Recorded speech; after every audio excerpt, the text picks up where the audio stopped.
ចូលមកដល់ភាពបន្តរបស់យើងឃើញថាអាទិទេពឆ្អឹងក៏ដឹងហើយថាវាគឺជាដងវាយលោហិតឬក៏ជាការបូជាឈាមនឹងនិយាយឲ្យថាមនុស្សឈាមបើទោះបីជាស្លាប់ក៏មិនអាចផ្លាស់ប្ដូរនូវជោគវាសនារបស់ពួកឯងបានដែរហូលីងរបស់យើងចាប់ផ្ដើមស្រក់ទឹកភ្នែកម៉ាត់ព្រមទាំងនិយាយឲ្យថាយើងគឺចង់សម្លាប់ឯងហោះឡើងទៅខាងលើទៅទាំងនៅស្លាប់ហងរបស់នាងក៏នឹងសងសឹកជន់ទៅឲ្យអ្នកគ្រប់គ្នាពេលនេះច្រវាក់ភ្លើងជាច្រើនក៏បានចោលនៅរាងកាយព្រះធម៌របស់អាទិទេពឆ្អឹងនឹងហើយក្រោយពីឃើញបែបនេះសឺហៅដឹងថាគឺជាឱកាសដ៏ល្អប្រញាប់ប្រើប្រាស់នូវស្នៀតនៃការចាប់ជារបស់គាត់តែមើលទៅកាន់ស្នៀតរបស់សឺហៅទៅគឺពិតជាលួយខ្លាំងមែនតែមិនតស្រែកបណ្ដាលអាទិទេពឆ្អឹងគេមាននៅការភ្ញាក់ផ្អើលហើយសឺហៅរបស់យើងក៏នៅតែបន្តកាន់ដដាលរបស់គាត់ស្រែកសម្រុកចូលទៅអាទិទេពឆ្អឹងក្នុងពេលនោះគេបានគ្រប់គ្រងនៅរាងកាយព្រះធម៌បំបែកនៅច្រវាក់របស់ហូលីងតែបើទោះបីជាដូច្នេះក៏មិនអាចទប់ទល់ជាមួយនឹងរន្ទះដៅរបស់សឺហៅបាននោះទេគាត់ក៏បានចាក់ទម្លុះចូលទៅធ្លាទៅដល់ខាងក្នុងបណ្ដាលឲ្យគេបានក្អួតឈាមស្រែកយ៉ាយបាត់ទៀតទៅហើយអមទៅដោយស្នៀតនៃការចាប់ជាតិក៏បានបំផ្ទុះនៅរាងកាយព្រះធម៌នេះក៏ប៉ុន្តែអាទិទេពឆ្អឹងនៅតែផ្ដាំថាកុំទាន់ឆាប់សប្បាយចិត្តពេកអីក៏ព្រោះថាភាពងងឹតពិតប្រាកដគឺនឹងមកដល់ឆាប់នេះរួចហើយគេក៏បានរលីបាត់ទៅឃើញនៅសញ្ញាមួយសឺហៅបានរអ៊ូថាគឺជាបល័យយន់នឹងទៀតហើយលីងក៏បាននិយាយទៅកាន់មេដាព្រមទាំងអ្នកគ្រប់គ្នាលីងគឺបានសងសឹកហើយនៅក្នុងពេលនោះចៃដែលគឺជាមេក្រុមអង្គរៈដែលចេញមកព្រមទាំងប្រាប់ឲ្យលីងប្រញាប់រត់ភ្លាម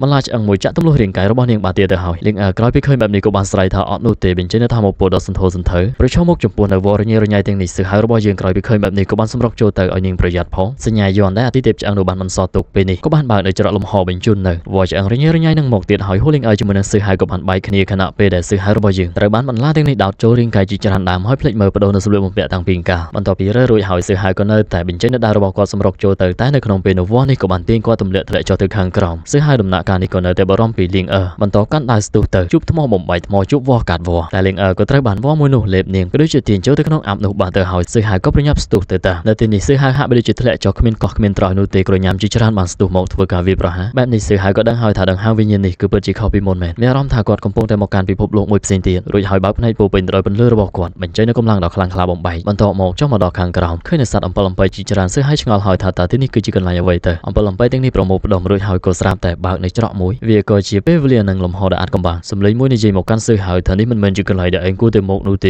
េនៅក្នុងនោះយើងបានឃើញនៅកែភ្នែកពោពេញទៅដោយពន្លឺសឺហៅរបស់យើងបញ្ចេញនៅលំបៃរន្ទះរបស់គាត់សួរថាលេងសើចស្អីនឹងប្រញាប់ចេញមកភ្លាមទៅដោយសារតែបែបនេះគេក៏បានចេញតាមសំណុំពរលើនៅសម្លេងដូចជាយេអតែក៏ប្រែទៅជាសត្វតូចមួយទៅវិញដែលចូលមកសួរហើយថាតើលោកគឺជាហងមែននេះសឺហៅក៏ឆ្ងល់ថាមិនបានជាគេស្គាល់គាត់ទៅគេបាននិយាយថាគឺពិតជាសំណាងខ្លាំងណាស់ដែលមកមិនជិតពេលតែសឺហៅប្រាប់ហើយថាគាត់គឺត្រូវប្រញាប់ទៅជួយមនុស្សមានពេលកំដរនោះទេគេហៅហើយថាហងឈប់សិនមើលគេក៏មានរឿងចង់និយាយរញ៉េរញ៉ៃខ្លាំងពេកសឺហៅប្រាប់ហើយថាហងដែលឯងកំពុងតែស្វែងរកនោះវាទៅនោះបាត់ហើយសឺហៅដើរចេញទៅគេក៏នៅទៅតាមដដែលសួរថាណែគិតថាគេឈួតមែនខ្ញុំដឹងហើយថាលោកគឺជាហងសឺហៅក៏នៅទៅប្រាប់ថាគាត់ត្រូវប្រញាប់ទៅជួយមនុស្សគេដឹងទៀតថាសឺហៅបែបនេះគឺមិនអាចស្វែងរកនៅហូលីងឃើញនោះទេសឺហៅលើបែបនេះភ្ញាក់ផ្អើលទៀតហើយសម្បីតែគាត់កំពុងតែស្វែងរកនៅហូលីងក៏គេបានដឹងគេថែមទាំងដឹងអំពីប្រវត្តិរបស់ហូលីងបើទោះបីជាឈាមជ័ររបស់នាងមិនគ្រប់គ្រាន់ក៏ដោយតែគេក៏នៅតែអាចមានអារម្មណ៍ដឹងពីវត្តមានរបស់នាងដោយងាយស្រួលអញ្ចឹងសឺហៅក្រោយពីលើបែបនេះក៏បានទៅចាប់តែគេមិនអោយប៉ះពាល់នោះទេព្រមទាំងសួរថាតើនាងនៅឯណាទៅគេក៏បានតបហើយថាភ្លេចប្រាប់ទៅហើយថាពួកយើងមិនមែននៅក្នុងលំហនឹងពេលវេលាជាមួយគ្នានោះទេហូលីងក៏ដូចគ្នាដែរសឺហៅគឺមិនយល់នោះទេថាមិននៅក្នុងពេលវេលាតែមួយតែឯងគេក៏បានណែនាំខ្លួនហើយថាគេឈ្មោះថាទីធីងមកទីនេះគឺតំណាងឲ្យអ្នកផ្សេងនោះទេព្រមទាំងទទួលនៅការពឹងពាក់ជាពិសេសឆ្លងកាត់នៅលំហនឹងពេលវេលាមកទីនេះដើម្បីជួយដល់សឺហៅលើអញ្ចឹងហើយសឺហៅបានសួរថាតើអ្នកណាទៅស្នើសុំឲ្យគេមកជួយគាត់ទីធីងក៏មិនអាចប្រាប់បាននោះដែរក៏ដោយសារតែលទ្ធផលដែលគេនឹងទទួលវាធំធេងណាស់តែពេលនោះក៏បានរំលឹកអំពីមនុស្សបុរាណនៃភូមិថ្ម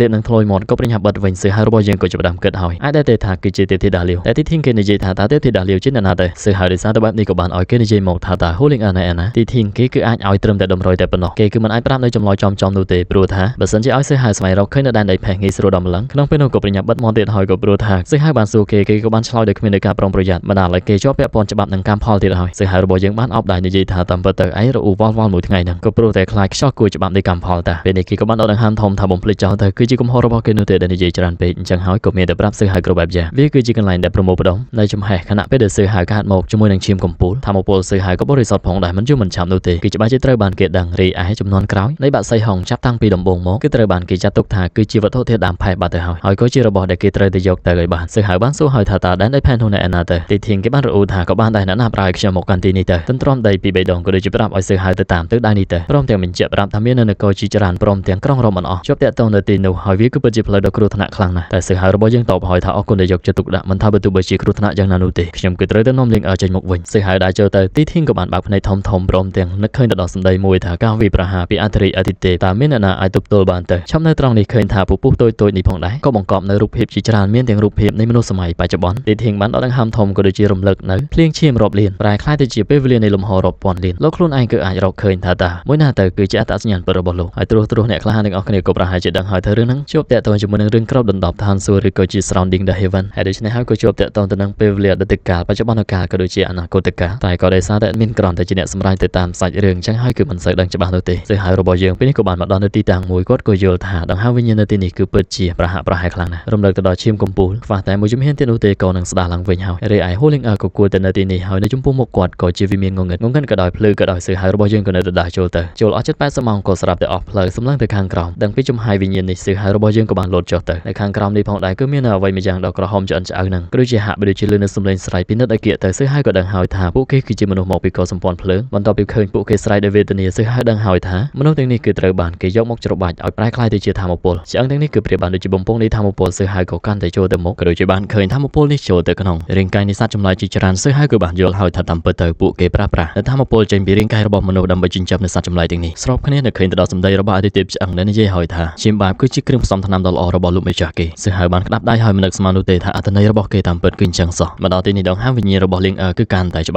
ាស់ទៅមិនបងអង្គនៅយូរទៀតនោះឡើយសិហើយរបស់យើងប្រើប្រាស់នៅកណ្ដាប់ដៃរបស់គាត់វាបំបាយផ្ទាំងថ្មនៅខាងមុខរួចបន្តដល់ចូលទៅមិនខ្វល់ថាអាចនឹងមានអ្វីកើតឡើងនោះទេនៅជុំវិញទីនេះយើងក៏ហាក់បីដូចជាបានឃើញនៅវត្តឈើដែលមាននៅចលនានៅខាងក្រោមដុំអ្វីក្រហមមូលក៏ស្រាប់តែចែងចាំងនៅពន្លឺព្រមទាំងស្នែងប្រេះមិនត្រឹមតែប៉ុណ្ណឹងនោះទេវាក៏ស្រាប់តែញាស់ចេញនៅសត្វចម្លែកផ្កាមួយនេះក៏ជាផ្កាចម្លែកផងដែរសិហើយរបស់យើងបានគេចចេញនៅខាងលើនោះផងដែរវាហាក់បីដូចជាបល្ល័ង្កមួយអមទៅដោយមនុស្សម្នាក់ដែលបានសោយថានៅទីបំផុតមានមនុស្សចាប់អារម្មណ៍មកដល់ទីនេះហើយសិហើយរបស់យើងក៏បានសួរថាតើឯងគឺជាអ្នកណាទៅគេក៏បានណែនាំខ្លួនថាគឺជាស្ដេចលោហិតមនុស្សតែម្នាក់ក៏ដឹកនាំនៅមនុស្សរាប់ពាន់លាននាក់ប្រយុទ្ធប្រឆាំងទៅនឹងប្រាសាទងងឹតហើយក៏ជាស្ដេចឈាមបាបតែសិហើយក៏អត់ខ្វះរឿងប្រវត្តិរបស់គេនោះទេបានសួរហើយថាតើលៀងនៅឯណាទៅគេបានលើកដៃឡើងសួរបញ្ជាក់ថាតើមិនមែននៅចំពោះមុខឯងទេមែនទេវត្តចម្លែកមួយដែលនៅខាងលើនោះផងដែរនៅខាងក្នុងមាត់របស់វាគឺមាននៅ Holding ស្ដេចលោហិតនិយាយទៅកាន់សិហើយថាប្រាសាទអាទិទេពគឺបានចាប់អារម្មណ៍ទៅលើឯងជាយូរណាស់មកហើយហួងសិហើយបានត្រឹមតែនិយាយទៅកាន់គេវិញថាដល់លេងនាងបើមិនចឹងនោះទេស្លាប់ចំហាយធម្មពលក៏បានចេញពីរាងកាយខណៈពេលដែរស្ដេចលោហិតនេះនៅតែនិយាយថាសំអាងទៅលើសមត្ថភាពរបស់ឯងដែលគឺជាអធិរាជនៅកោសឺនៃអាណាចក្រខាងក្រោមនឹងមានទេសិហើយភ្លាមបានបញ្ចេញនៅលំពេញរន្ទះក៏ដូចជានិយាយថាឯងគឺរកងាប់ដោយខ្លួនឯងនោះទេតែធម្មពលនៃលំពេញរន្ទះរបស់សិហើយក៏ត្រូវបានស្ដេចលោហិតគេចាប់ជាប់ព្រមទាំងសួរដឺដងទៀតថាត្រឹមសមត្ថភាពប៉ុណ្នេះបើជាហ៊ានហៅខ្លួនឯងថាគឺជាអធិរាជផងចង់ជួយសង្គ្រោះមនុស្សផងគឺពិតជាយល់សពច្រើនពេកហើយមិនថាយ៉ាងណាសិហើយក៏នៅតែបន្តសម្រុកចូលធ្វើការវាយប្រហារខណៈពេលដែលមិនបានផលដកថយយកអេឡង់មិនតិចពាក់នៅឈុតចម្បាំងអាទិទេពរបស់គាត់អមទៅដោយស្លាប់ទាំងគូ